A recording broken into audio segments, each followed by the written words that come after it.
The hepatic system consists of the liver and all functionally related structures. The liver is unique among the abdominal organs in having a dual blood supply, the hepatic artery and the portal vein. Terminal branches of these join to form common capillary beds. Thus, a mixture of venous and arterial blood bathes the liver cells, also known as hepatocytes. The functional units of the liver are cylindrical structures called lobules, of which there are approximately 50 to 100,000 in the liver.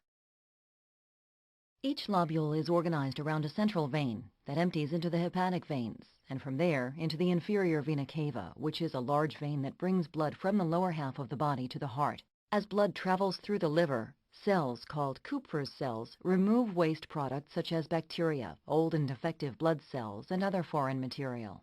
The breakdown of defective red blood cells results in the formation of a pigment called bilirubin.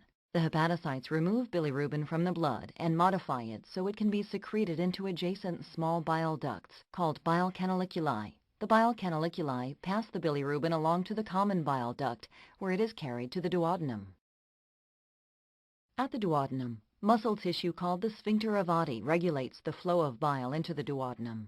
When this sphincter is closed, bile moves back into the common duct and the gallbladder, where it is stored.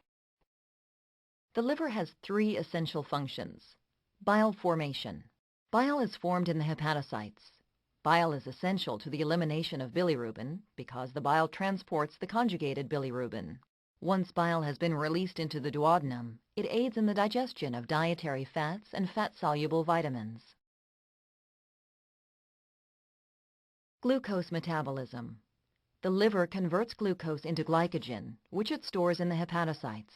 Subsequently, the glycogen is converted back to glucose and released as needed into the bloodstream to maintain normal levels of blood glucose. The liver can also synthesize additional glucose, a process called gluconeogenesis.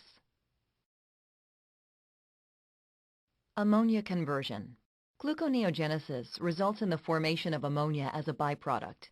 Ammonia is very toxic to body tissues, so the liver removes it from the blood quickly and converts it to urea, which is excreted by the kidneys.